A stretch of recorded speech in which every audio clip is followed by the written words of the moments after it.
Et maintenant, nous allons accueillir Pôle emploi et Stéphane Frère, qui est directeur général adjoint offre de services Open Innovation Data. Je crois que c'est moi qui ai le micro. Voici. Voilà. Donc en fait, le défi, il est simple pour Pôle emploi. Il faut s'adapter en permanence à un marché qui est difficile, qui évolue tout le temps. Donc on comprend qu'il s'agit d'un vrai challenge. Et c'est vrai que vous avez deux axes dans votre stratégie, en tout cas deux axes voilà, qui nous concernent ce soir, c'est l'open data et l'open innovation.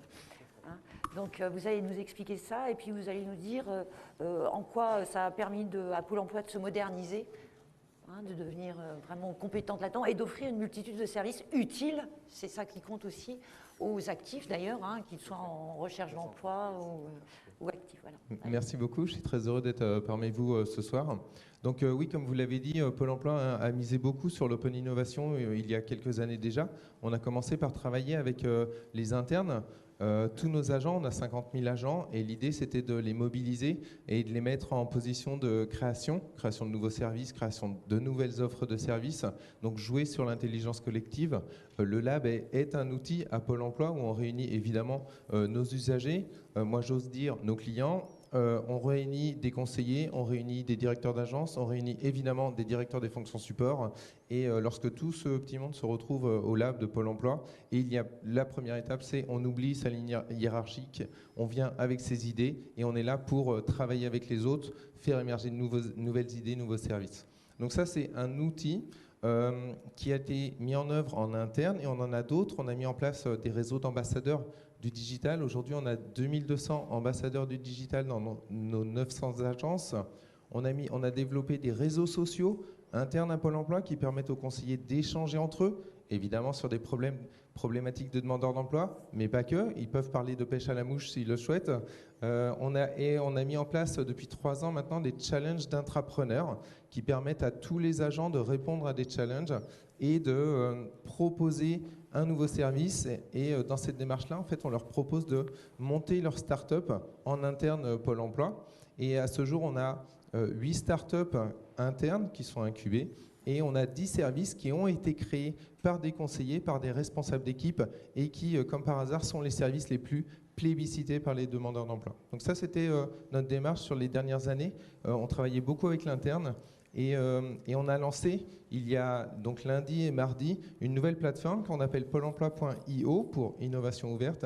Et cette fois-ci, on s'adresse à l'externe, à tous les porteurs de projets qui ont un lien de près ou de loin avec l'emploi, la formation. On a comme clients les collectivités territoriales.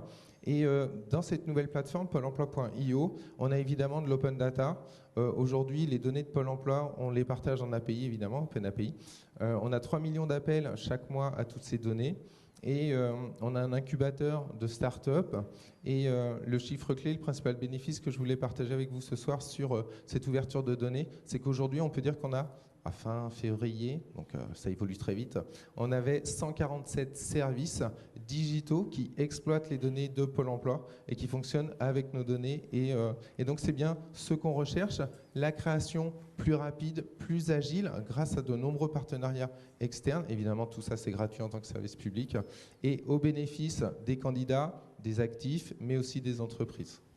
Vous pouvez, Stéphane, nous donner quelques noms de services justement qui sont plébiscités ? Donc on a, merci, très bonne question.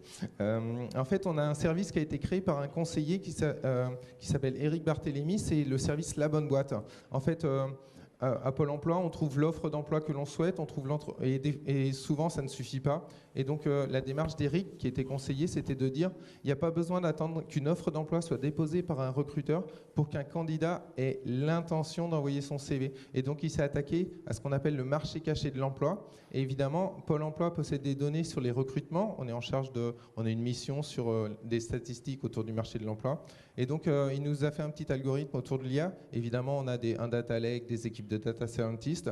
Et donc, grâce à ce service qui s'appelle La Bonne Boîte, chaque candidat peut mettre un métier, une ville, et il a une liste d'entreprises à fort potentiel de recrutement sur les mois à venir. Et donc, grâce à ce service, par exemple, on incite les candidats à envoyer leur CV, y compris quand il n'y a pas d'offre. Et c'est comme ça qu'on innove un petit peu avec, grâce à l'intelligence collective, qu'elle soit interne, externe. Félicitations. Sauf si Jean a une question. Bravo.